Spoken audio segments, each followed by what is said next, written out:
Into it. Welcome to this explainer.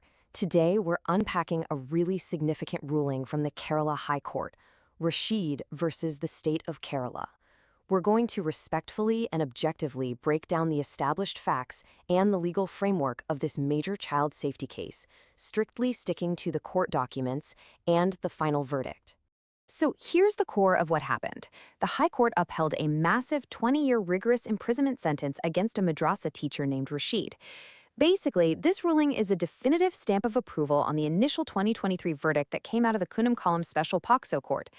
It's a heavy penalty for sure, and we're going to explore exactly why it was upheld. Moving into our first major part here, the Kerala High Court judgment. The judge presiding over this pivotal appeal was Justice A. Batharuddin, and after a really thorough review of the facts, he firmly dismissed the accused appeal. By doing this, the High Court essentially locked it in, making it legally absolute that the original conviction and that strict sentence from the trial court were going to stand exactly as they were, without any modification whatsoever. Now, let's step back a bit to Section 2, the COVID-era incident. To really understand this ruling, we have to look at the timeline. This actually started back during the COVID-19 pandemic when, as we all remember, classes were strictly online. But a 9-year-old student needed some help prepping for an upcoming exam and went to visit the teacher in person just to clear up some doubts. According to the prosecution, it was during this specific, isolated visit that the abuse took place. It's a tragic sequence, but it's what ultimately led to the 2023 conviction and, of course, the High Court appeal we're dissecting today. Which brings us to Section 3. Legal sections and punishment. You see, the prosecution didn't just bring one charge. They built a really structured, multi-layered case. They secured convictions under some of the strictest legal frameworks available in India. We're talking about the POCSO Act of 2012, the Protection of Children from Sexual Offenses Act. On top of that, they utilized Section 377 of the Indian Penal Code, which actually dates way back to 1860, along with the protective provisions of the 2015 Juvenile Justice Act. And here is the big number, 20. These combined charges for aggravated penetrative sexual assault resulted in 20 years of rigorous imprisonment. Now, just to be clear, in the Indian legal system, the word rigorous isn't just a dramatic adjective. It literally means hard labor.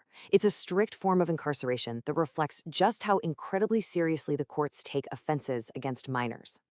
All right, shifting gears to Section 4, the defense's arguments. To keep things completely objective, let's look at what the defense actually argued in court. They claimed this whole thing was fabricated, that the accused was framed because of underlying sectarian rivalries within the local Muslim community. They also pushed back hard against the trial court's reliance on the 9-year-old's testimony. But, and this is a major point, the court found absolutely zero material evidence to back up those claims of a frame-up. Instead, they found that the child's testimony wasn't just standing alone, it was fully corroborated by other evidence. Let's look at how this wraps up in Section 5, the court's final decision. Justice Batharuddin was super explicit about this. He stated that the child's testimony was, quote, reliable, consistent, and supported by surrounding circumstances. That is a massive legal threshold to meet. It really anchors the judiciary's stance on the solid, unwavering nature of a minor's testimony when it's backed by circumstantial facts and other witnesses.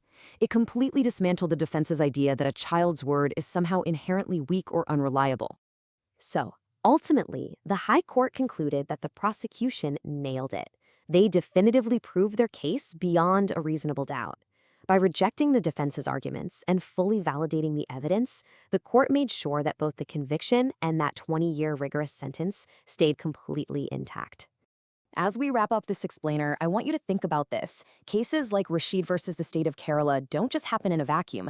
They set huge legal precedents. With the High Court so definitively backing a 9-year-old's account and upholding such a severe punishment, what broader impact do you think this ruling will have on child protection? How does it change the weight we give to a minor's testimony in the justice system going forward? It's a crucial question about how the law practically shields our most vulnerable, and definitely something to chew on long after we sign off today.